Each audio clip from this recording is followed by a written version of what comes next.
예, 앞서도 속보로 계속 전해드리고 있습니다만 사드 잔여 발사대 4기가 경북 성주군 사드 기지에 오늘 아침 진입을 완료했습니다. 북한의 6차 핵실험 도발 이후 사드 배치가 급물살을 타고 있지만 여기에 따른 주민들의 반발도 거세지고 있습니다. 네, 급박하게 돌아가고 있는 현재 상황과 쟁점을 알아보겠습니다. 신인균 자주국방 네트워크 대표 최영일 시사평론가 모셨습니다. 안녕하십니까? 안녕하세요. 네. 자, 어제 당초 예고는 됐어요. 어제 5시 반에 공식적으로 국방부가 사드 배치를 하겠다 이렇게 했고요. 그리고 자정부터 본격적인 현장에 한 400명 정도 주민들이 있었던 걸로 알려졌는데 어제 5시 반 이후부터 좀 상황을 간단히 좀 정리해 주시겠습니까? 네, 국방부에서 이제 어제 업무 마치기 직전에 사드 배치가 내일 완료가 될 것이다. 작전이라고 군은 작전이라고 하는데요. 하여튼 시작이 될 것이다라고 이야기를 했었고, 그래서 사실은 이제 현장에서 굉장히 이제 긴장이 돼 있었는데 말씀하신 대로 한 400명 정도의 그 반대 단체 그리고 주민들이 모여서 현장에서는 당시에 이제 한 새벽 2시에 사드가 들어올 것 같다라고 해서 일찍 사람들이 모였던 것으로 저는 알고 있습니다. 어제 수요 집회가 있었죠? 그렇죠. 그런데 이제 사실은 2시에 들어오지 않고 2시라고 하는 것이 이제 외관에서 오기 때문에 금방 오지 않겠느냐 이렇게 됐는데 사실 알고 보니까 이게 또 느닷없이 오산에서 출발을 한 겁니다. 그래서 오산에서 이제 실제적으로는 한 2시에 출발을 해서 12시 정도부터 준비를 해서 2시에 출발한 거죠. 잠깐만요. 지금 멀리서 저희가 이제 화면을 잡았습니다. 성주 산에서 기지 안의 모습을 저희가 좀 떨리는 화면이긴 합니다만은 잡고 있습니다. 지금 발사대예요. 지금 오늘 들어간 발사대인가요? 아니면 기존에 두 대가 있던 발사대가 지금 설치가 돼 있죠? 기존에 있던 발사대입니다. 그린 위에 있는 것으로 봐서. 그리고 지금 발사대들이 줄을 서서 있는 것으로 봐서 오늘 들어간 발사대들이죠. 네, 이것들은 이제 방금 들어간 발사대들이고 검은 가림막은 다 이제 치워졌습니다. 치웠고 넉 대가 들어갔죠. 네, 넉 대가 지금 보이네요. 그래서 아마 지금 들어가서 자신들이 아마 미리 1호차, 2호차, 3호차, 4호차 각각의 차량들이 어디에 주차를 해서 어디에서 배치가 될 것이다 하는 게 이미 계획이 다 되어 있을 것이고 지금 저 차들이 지금 가고 있는 곳이 아마 페어웨이 옆에 있는 카트들이 움직이는 골프 카트들이 움직이는 그런 도로일 거예요. 그쪽으로 해서 지금 가면서 자기가 배치되는 자리를 이미 알고 있을 겁니다. 그 자리로 하나하나 지금 한 차 한 차씩 따로따로 갈 것 같습니다. 넉 대가 있는 제일 끝에 차는 방향을 살짝 틀은 거 보이고요. 그쪽에 무슨 네모난 지점이 있는 거 봐서는 거기에 아마 설치가 되지 않을까 싶고요. 그럴 것 같습니다. 제일 뒤에 있는 게. 발사대 4기 지금 화면 오른쪽으로 줄 서 있는 발사대 4기가 오늘 이제 반입을 했고 완료가 된 상태인데 이렇게 반입을 하면은 배치하는 데는 시간이 오래 걸리진 않습니까? 바로 오늘 오후에도 작전할 수 있습니다. 왜냐하면 미군이 전 세계 어디서든지 자기네들 군대가 가서 작전을 하는데 이걸 전구 방어 체계라고 하거든요. 전쟁 전 구역이라고 하죠. 전투하는 현장이 아니고 전투하는 현장을 방어하는 것은 팩3 그리고 전쟁 구역 전체, 즉 한반도 전구, 그럼 한반도 전체를 방어하는 그래서 전구 방어 시스템으로 만들었기 때문에 72시간 내에 미국이 실어서 전 지구적으로 지구 어디든지 24시간이면 가지 않습니까? 24시간 내에 어디든지 가서 내려가지고 48시간 내에 현장에 바로 배치해서 요격 작전을 할 수 있게끔 만든 게 사드입니다. 그러니까 지금 이제 미국에서 오고 하는 거 이미 다 완료가 됐으니까 지금 저기 갔으면 아마도 이미 레이더라든지 발전기, 전기 공급 차량, 냉각 차량 다 배치가 돼 있으니까 레이더는 이미 설치돼 있는 거죠. 케이블만 연결하면 됩니다. 8시간만 지나면 할 수가 있죠. 자, 발사대 4기도 반입이 완료가 됐고요. 외관에서 출발한 사드 지원 장비도 모두 반입이 완료가 됐습니다. 이렇게 되면은 지금 어쨌든 사드가 계획됐던 대로 모두 이제 배치는 완료가 된 걸로 확인할 수 있겠죠. 아침에 사실 성주 골프장의 입구를 나머지 4기와 부대 장비가 통과하면서 사드 배치 문제는 돌아올 수 없는 다리를 건넜다. 이제는 이걸 다시 이제 되돌리기는 쉽지 않습니다. 사실 그동안의 혼란이 많았던 거고요. 지난밤 사이에 이 경찰과 주민들의 대치가 좀 안타까운 상황이지 어쨌든 폭력 사태가 나지 않은 게 전 참 다행이긴 한데 그럼에도 불구하고 굉장히 좀 격앙된 주민들이 성주 특산물이 뭡니까? 참외도 던졌고요. 물통 혹은 신발 이런 거 날아다녔다는 얘기가 있는데 경찰도 최대한 물리적 충돌은 자제했지만 결국 이제 주민들을 끌어내는 모습들을 우리가 아침 뉴스로 다 보지 않았습니까? 그래서 400여 명의 주민들을 해산시키고 그다음에 사실 지난 새벽에는 저 들어가는 입구 도로를 차량으로 다 봉쇄하고 있었어요. 네. 중장비도 있었고 근데 경찰들이 밤새 이것들을 하나하나 이제 끌어낸 겁니다. 그 결과 아침 8시가 지나서 이제 통과를 하게 됐는데요. 사실은 지난 밤 사이의 대치가 마지막 대치이기를 바라는데 사드 배치는 이제 기정사실화가 된 거고요. 다만 남아있는 문제는 이 환경부가 조건부 동의를 해서 지금 네. 배치가 되는 거지 않습니까? 그 환경 영향 평가가 원래 한 1년여 갈 것이다 예상했기 때문에 주민들은 좀 장기 투쟁을 이제 바라보고 있었는데 굉장히 빠른 시점으로 배치가 완료됐단 말이에요. 예. 물론 이제 문재인 대통령은 이 북한 6차 핵실험 이전에 임시 배치를 이미 선언했습니다. 그런데 6차 핵실험 이후에 이제 즉각 배치가 된 거죠. 그럼 이런 상황에서 환경부의 조건부라고 하는 대목은 그래도 매월 이 전자파에 대한 영향을 측정해서 국방부가 보고를 한다라고 하는 측면이거든요. 그래서 네. 주민들이 우려하는 것은 두 가지가 있을 거예요. 우리 신 대표님이 좀 잘 설명을 주셔야 될 부분이 국민 설득 부분에서 사드는 왜 필요한가?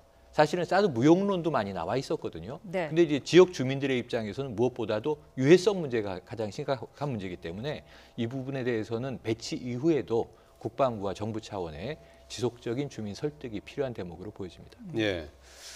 밤사이 5시 반에 어제 발표를 하고 자정부터 주민 그 소송리 마을 회관 앞에 한 400명 정도 있었다고 해요. 그래서 5시간에 걸쳐 뭐 밤을 새다시피 해서 해산 작전을 했고요. 그 과정에서 한 20여 명 주민들이 병원으로 이송이 됐기도 했고 경찰도 한 5명 정도 부상당한 걸로 이렇게 좀 나타나고 있는데 어떻습니까? 주민들의 이제 반발이라 그럴까 이런 부분들도 이제 뭐 완전히 끝난 게 아니기 때문에 좀 잘 설득해 나가야 될 것 같은데 말이죠.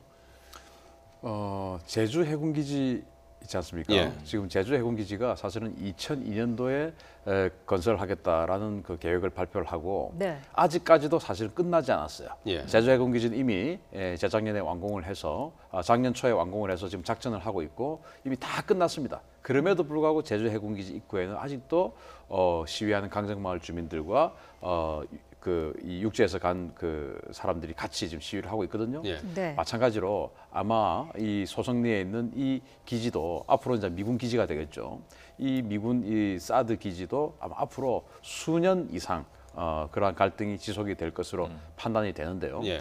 이러한 부분을 지금 이제 제주 해군기지 갈등 관리를 사실은 우리 군이 한번 겪었기 때문에 예. 사실은 제주 해군기지만큼 길게 가거나 격렬하게 가지는 않을 것 같습니다. 예. 왜냐하면 그때 처음이었고 그래서 그런 그 경험을 토대로 조금 더 슬기롭게 해결을 했으면 좋겠는데 저는 이제 그 주민들께 드리고 싶은 말씀은 또 우리 국민 시청자 여러분께 드리고 싶은 말씀은 방금 이제 최영일 평론가 말씀을 하셨지만 사드가 왜 필요하냐? 바로 지난주에 북한이 6차 핵실험을 했는데 그 핵실험이 우리 군은 뭐 불가는 아니지만 우리 군은 50킬로톤 정도 이렇게 이야기했지만 네. 세계 다른 나라들은 그렇게 평가하지 않아요. 미국만 해도 미국 지질조사국의 홈페이지에 1.5 메가톤 이상이라고 미국 지질조사국 홈페이지에 올려놓았습니다. 그 정도로 어마어마한 핵실험을 한 상태고 그런 핵폭탄을 실어 나를 수 있는 탄도미사일이 북한에 한 1,500발 정도 있습니다. 예. 그러니까 현재 우리 대한민국은 패트리어트 3 미사일 가지고 수도권 일부만 방어할 수 있는 능력을 가지고 있거든요. 그러면 수도권 외에 다른 데 사는 사람은 어떡하냐.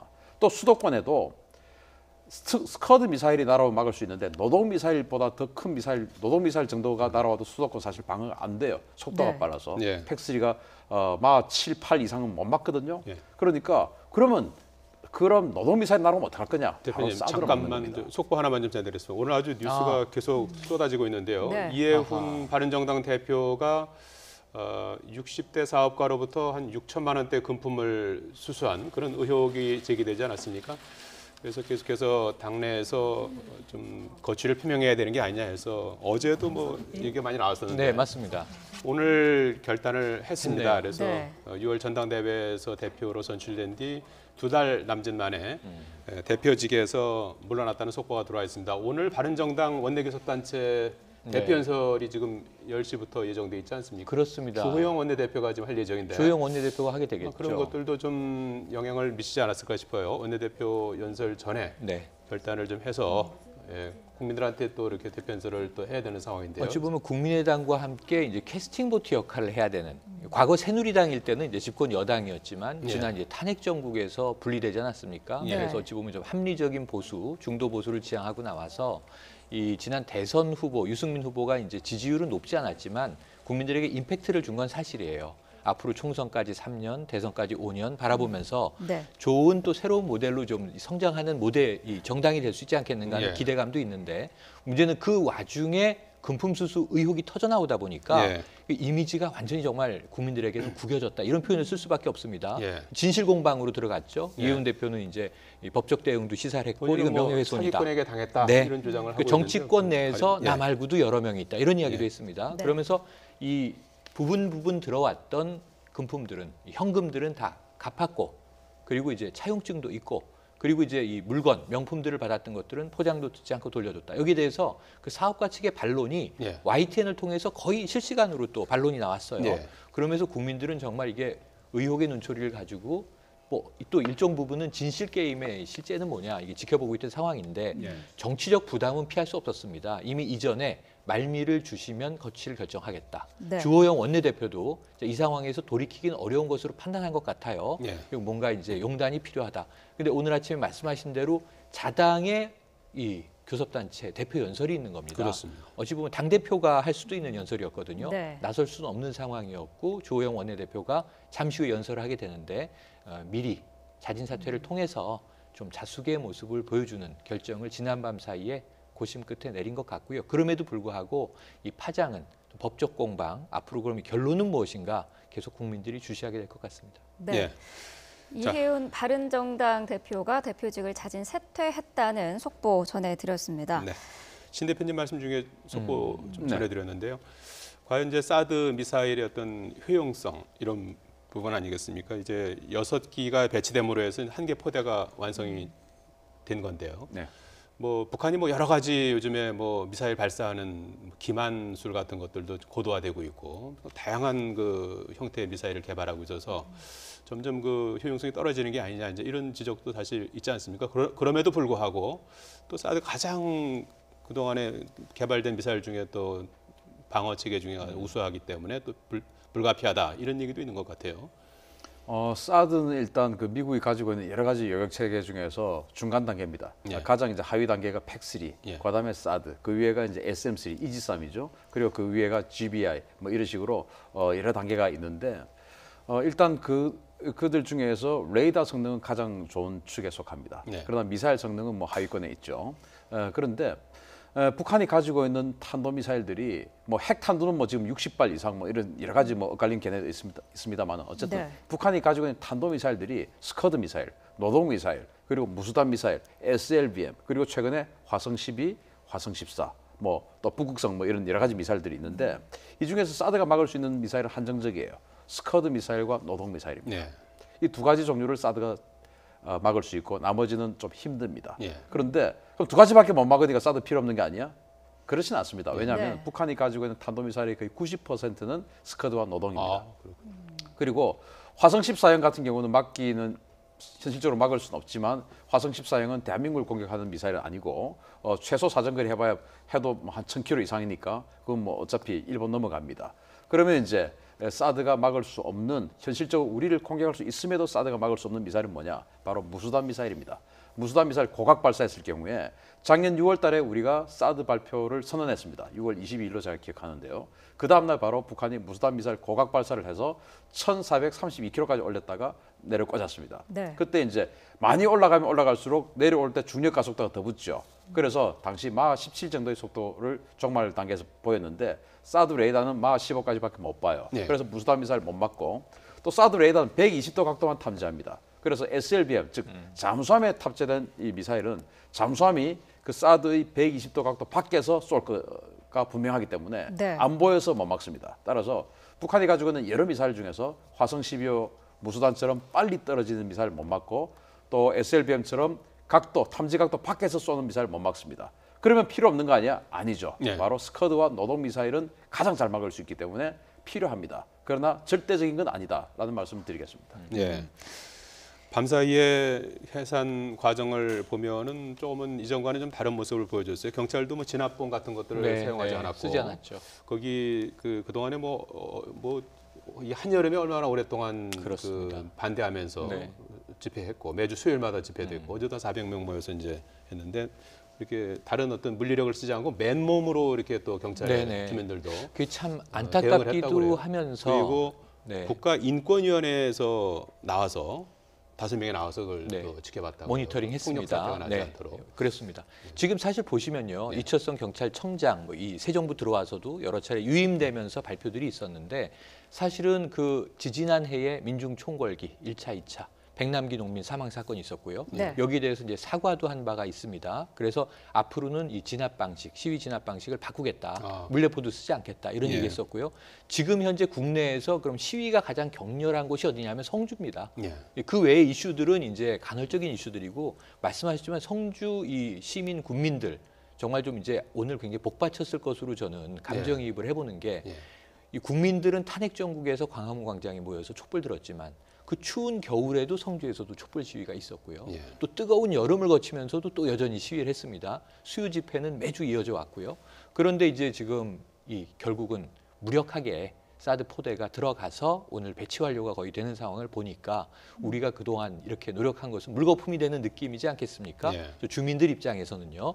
근데 그런 상황에서 이제 경찰이 어쨌든 조금 격하게 시위 진압을 했으면 불꽃이 튄다고 하죠. 스파크가 일어나면서 물리적 충돌이 거세질 위험성이 높은 밤이었습니다.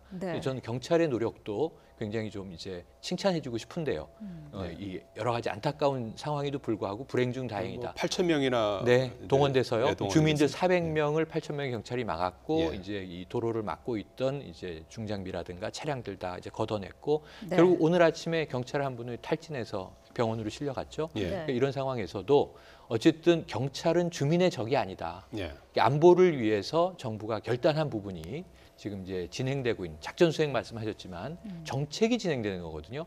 사드의 실효성 문제는 아까 신 대표님이 너무 정확하게 짚어주셨지만 한계가 있는 이 방어 무기 체계예요. 그럼에도 불구하고 북핵을 막기 위해서 우리 뭐든지 다 하겠다. 쓸 수 있는 옵션은 다 쓰겠다라는 또 상징적인 의미가 있는 거예요. 그럼에도 불구하고 주민들은 아직까지 이 유해성에 대해서 안심할 수 없다. 불신이 있는 거예요. 이 부분은 정부가 소통해야 될 대목인데. 이거는 뭐 400명이지만은 이제 그분들이 이제 그 반대하는 또 목소리를 대변해서 거기에서 이제 그 밤새 대치를 했던 건데요. 크게 보면은 이제 그 지역 주민들이 계신 것 같고 성주 군민 그다음에 김천에서 이제 김천 시민들도 계시죠. 김천 시민들도 참여하셨고 그다음에 시민단체가 있는 것 같아요. 시민단체들이 반대하는 분들은 같이 모였지만 또 약간의 입장 차이가 있을 것 같아요. 어떤 것 때문에 주로 반대하는 겁니까? 반대 이유는 두 가지입니다. 하나는 이제 조금 평화운동 차원에서는 아까 이제 신 대표님이 또 말씀하신 저도 돌아올 수 없는 강을 건넜다. 사드 배치는 기정사실화됐다 말씀드렸지만 사드 무용론까지는 아니어도 사드 한계론에서 그럼에도 불구하고 한민구 국방부 장관이 지난 정부에서 아니 미군의 1개 포대를 배치하는 것뿐이다. 팩3는 이미 배치돼 있고 앞으로 늘려야 되고 이런 상황인데 사드 포대 하나 더 들어와서 좀 종말 단계에서 고고도 미사일을 맞겠다고 하는 게 뭐 큰 문제냐라고 이제 문제 제기를 했어요. 그게 군사적으로는 옳을 수 있습니다. 그럼에도 불구하고 중국이 사드 배치를 격렬하게 반대하면서 외교적인 문제가 터지고 경제 보복까지 왔잖아요. 지금 국내 대기업들이 중국에서 다 초토화되고 있는 상황인데 그럼 중국은 왜 반대하느냐의 명분은 이것은 미국의 MD 체계의 일환이라는 거잖아요.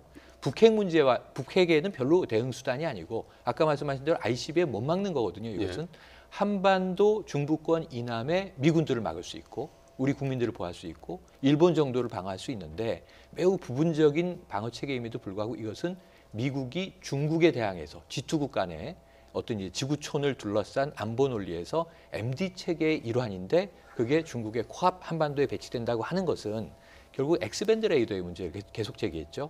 우리는 북핵만 모니터링하겠다라고 했지만 조금만 조절하면 중국까지도 들여다볼 수 있는 고성능 레이더인데 이것을 이제 남한에 배치하는 것은 우리는 결사반대다. 이게 중국의 논리인 거예요. 그러니까 이게 좀 외교적인 논리로 거시적인 차원이 하나 있고 구체적으로 보면 우리가 괌의 사례라든가 다른 이제 사드가 배치된 사례에서 이렇게 주민들이 밀집해 있는 지역에 배치한 건 성주가 처음이다. 아직 유해성 문제가 완전히 안심할 수 없는 단계 아니냐. 물론 이제 단기 조사를 해서 이 전자파는 미미하다 이렇게 발표 네. 나왔습니다. 하지만 이것은 좀 장기적인 관찰을 필요로 하는 거 아니냐. 너무 조속한 배치 아니냐. 주민들의 안전을 도외시한 것 아니냐. 이게 이제 현지의 또 논리예요. 그러니까 네. 두 가지 논리가 속해 있는 상황에서 어찌 보면 해외의 뭐 반전 시위자들도 제주 강정기지도 아까 말씀하셨지만 그때도 그랬는데 성주도 하나의 평화의 상징적 지역으로 들어오는 분들이 계시고 국내 좀 이제 이 반전 평화 시민단체들이 성주에 또 모이고 주민들은 또 이제 들어보니까 꼭 성주에 할 이유가 있는 것인가? 또 주민의 안전은 정말 담보되는 것인가? 이런 문제에 대한 문제 제기를 하고 계시고 복합적인 상황이 돼 있는 거거든요. 네. 그래서 정부가 이제 소통을 통한 설득제가 장기전이 필요하다 말씀드렸지만 여기에 대해서는 거시적 논리부터 미시적 논리까지 모두 다 동원돼야 되는 상황이고요. 그래도 국방부와 경찰이 저는 이번엔 굉장히 투명하게 미리 통보하고 지난번에는 이 야밤 기습 배치가 심각한 문제였거든요. 네. 여기는 그것도 이제 정권이 막 교체되는 혼란스러운 과정에 기습 배치가 이루어지지 않습니까? 그러니까 뭔가 좀 정부가 당당하지 않아 보였던 점도 있는 거죠. 그런데 이제는 국방부가 좀 직접적인 대응을 하면서 주민들에게 통보할 것 통보하고 제공할 정보 제공하고 하면서 계속 이제 이야기를 이어나간다면 결국 국민적 여론이 가장 중요한 시금석인 것 같은데요. 사드 배치 여론은 이미 국내에선 굉장히 높아져 있는 상황인데 네. 이게 우리 집 앞에 들어온다면 반대하지 않겠느냐. 전 대다수는 또 반대할 거라는 생각이 들어서 네. 성주 주민들 충분히 이해가 됩니다. 그렇죠. 네. 예. 이제 이 성주 주민들에 대해서 그 우리 TV를 보시는 분들 중에서 좀 그 감정이 엇갈리실 거예요. 우리 국익을 위해서, 우리 안보를 위해서 들어오겠다는데 왜 저렇게 반대하나? 뭐 들어보니까 전자파 영향도 없다고 하는데 저분들 혹시 좀 수상하지 않나? 이런 생각하시는 분 분명히 있을 겁니다. 네. 저는 저 성주 주민들하고 전혀 반대되게 저는 사드를 즉시 배치해야 된다는 입장에 있는 사람임에도 불구하고 예. 저분들 저 400분이 불과 400분에 불과하지만 대표로 가기 네, 쉽죠. 우리 5천만 국민들의 앞으로 국가 전략적 이익에 엄청난 기여를 하신 분들이에요. 예. 왜냐하면 저 미국과 우리가 앞으로 그 국가 전략적인 여러 가지 협상, 협의, 뭐 FTA를 비롯해서 뭐 원자력 협정, 미사일 협정, 탄두 중량, 핵 잠수함 엄청나게 많은 협의들이 또 방위비 분담금 많은 협상들이 좀 놓여 있습니다. 그런데 저분들이 저렇게 반대를 해줌으로 해서 예. 미국에게 우리는 이름에도 불구하고 했지 않느냐라는 명분을 제공해주고 또 지금 임시 배치 상태니까 당신들은 이렇게 나오면 그러면은 그 철회하겠다라는 그 어떤 우리가 공간을 지금 마련해둔 건 굉장히 잘한 거예요. 예. 자, 방금 이제 최영일 평론가께서 여러 가지 말씀을 주시면서 미군을 보호하기 위해서 이제 이렇게 이야기했는데 미군 대부분이 어디 있습니까? 평택에 있습니다. 맞습니다. 그리고 의정부에 있습니다. 그런데 저기에서는 평택이 사정거리에 닿지 않아요. 네. 의정부 닿지 않아요. 또 지난 정부에서 하는 명분이 뭐였습니까? 전시에 미군이 들어오는 루트를 이것을 가지고 확보한다. 한 발 날아올 경우에는 부산항이 보호가 됩니다. 성주 사드가. 두 발, 세 발이 날아오면 이 요격 능력이 확 줄어들기 때문에 부산항이 보호가 안 돼요. 그러면 미군이 들어온 것을 막아준다. 이것도 안 맞습니다. 그럼 뭐냐? 바로 우리의 이 영남 지방과 충청 지방을 막아주면서 또 호남 지방 한 반쯤을 막아주면서 즉 남부 지역을 막아주면서 더 큰 것은 미군을 막아주는 게 아니고 미국의 태평양 MD입니다.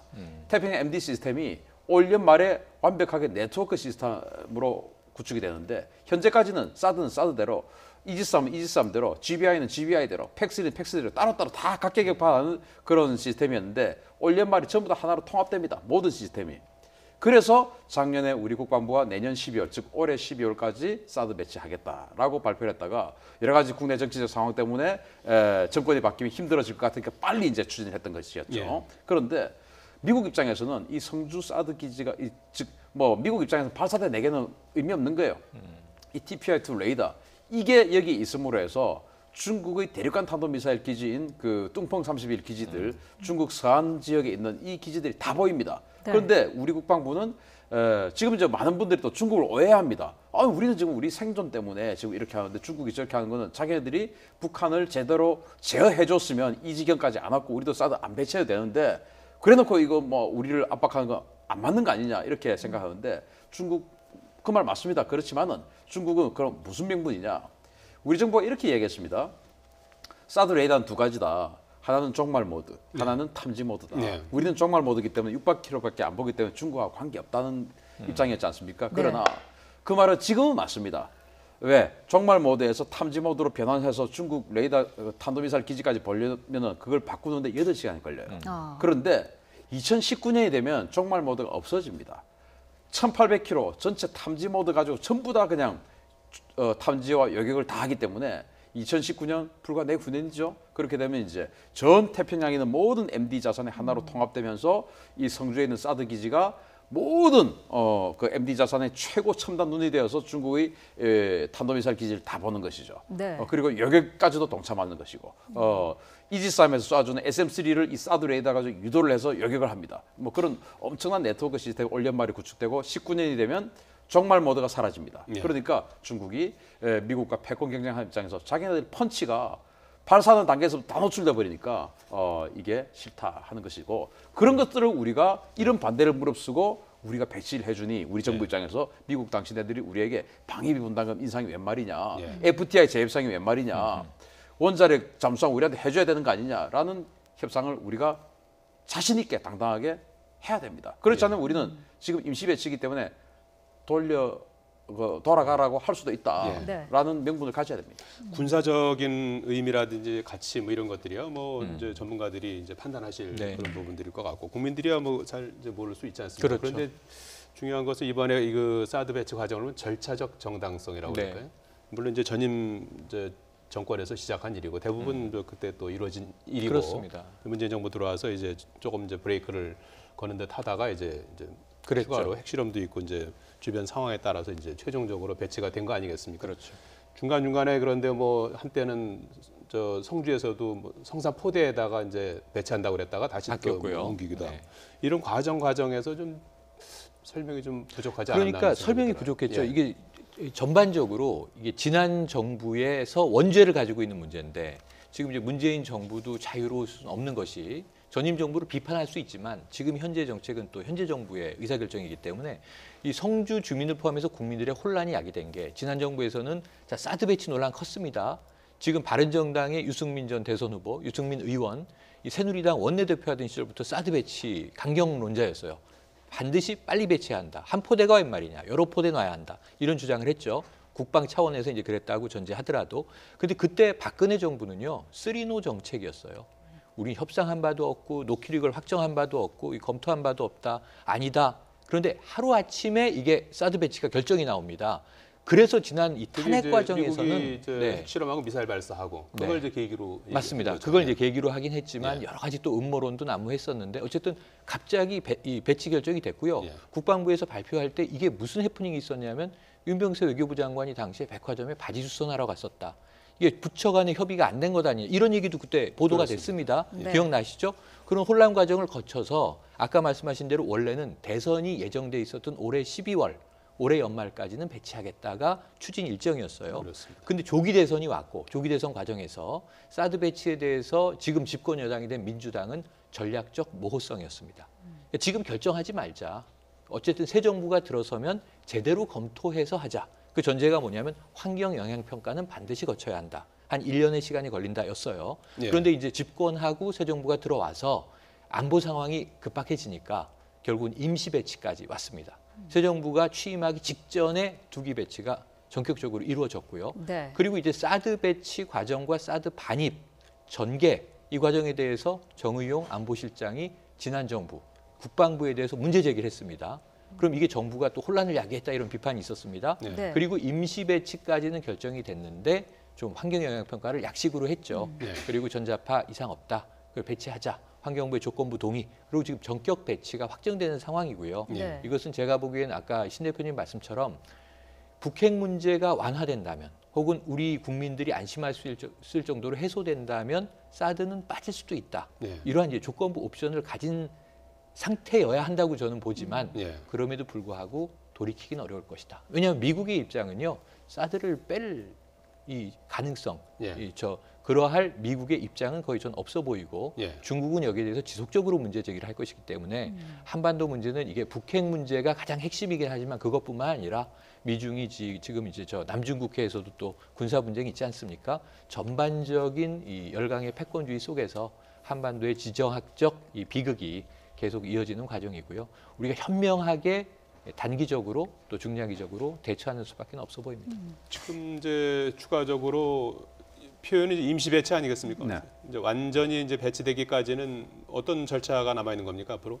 환경 영향 평가를 일반 환경 환경 영향 영향 평가를 평가를 받아야 되는 하죠. 겁니까? 거기에서 예. 혹시 문제점이 발견된다든지 그 일반 환경 영향 평가는 우리는 또 사계절이 분명한 나라니까 예. 계절에 따라서 또 다 해봐야 됩니다. 그래서 1년여가 걸린다는 거거든요. 그래서 뭐 여름에는 문제가 없었던 것이 겨울에는 문제가 생길 수도 있는 거 아니겠습니까? 뭐 그래서 다 계절을 거쳐서 다 해보고 문제가 생기면 이제 빼겠다. 이게 이제 명분이에요. 그러나 사실은 뭐 저 정도 가서 빼기는 힘들죠. 예.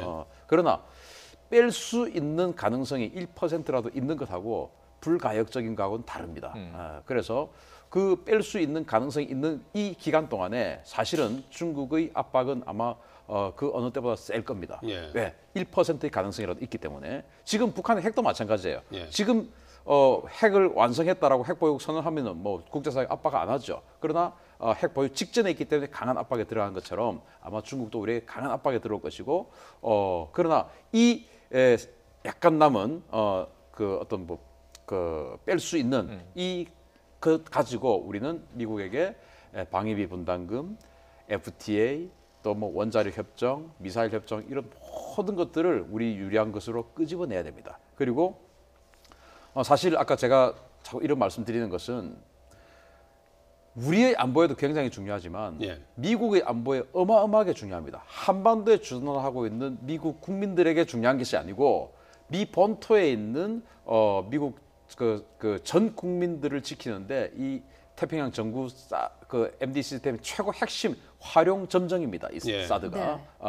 한반도 사드가 그러니까 미국이 국익에 정말 어마어마한 제가 뭐 사적인 강연장에서 많이 이야기를 하는데 5천년 이래로 예. 우리가 주변 강대국에 갑질할 수 있는 유일한 아이템입니다. 아 그래요. 그 정도로 엄청난 아이템인데 그러니까 우리는 중국이 그렇게 반대하는 거군요. 그렇죠. 예. 그런데 그것을 지난 정부가 아무 대가 없이 그냥 갑질 한번 해볼 생각 안 하고 그냥 준 거죠. 그런데 저는 사실은 지금 이렇게 임시 배치 너무 빠르다 저는. 최소한 한 1년 정도 계속 쥐락펴락하면서 막 그동안 우리가 미국에게 고민해왔던 또는 억제되어 왔던 많은 국가 전략적 이익을 이 사드 하나 해주는 것 가지고 다 풀 수 있을 만큼 엄청난 가치를 가지고 있는데 이게 좀 너무 빠르다. 네. 그래서 북한이 핵실험을 또는 미사일 발사 실험 너무 빨리 했다. 너무 안타깝다라는 생각을 가지고 있거든요. 네. 따라서 우리 정부가 사실은 뭐 주한미군 철수 저는 그럴 가능성 1%도 없다고 생각하니까 그런 겁내지 말고 저는 중국은 어떻게 해야 되는 겁니까? 중국. 그래서 중국이 우리에게 압박하지 않습니까? 네. 하는 것을 미국에게 그러면은 중국이 우리 자동차 뭐 안 팔리게 만들고 하면 미국이 대신 사줘야죠. 그런 협상 우리 강하게 할 수 있을 만큼 이 엄청난 가치가 있는 겁니다. 네. 중국이 우리 마트 철수하면은 미국에다 마트 만들게 해줘야 됩니다. 그 중국이 관광객 안 오게 하면 미국 국민들이 관광 와야 됩니다. 네. 그렇게 해달라고 요구할 수 있는 너무너무 중요한 가치가 미국에게 있는 거예요. 그래서 좀 자신감 가지고 협상에 임해줬으면 좋겠다 생각합니다. 네. 예.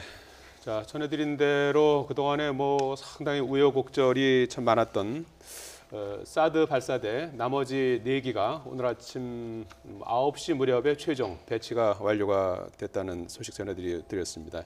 현지 주민들은 여전히 반대하고 있고요. 앞으로도 뭐 계속해서 좀 설득하는 그런 작업이 좀 필요할 것 같습니다. 신인균 자주국방 네트워크 대표 최영일 시사평론가였습니다. 두 분 고맙습니다. 고맙습니다.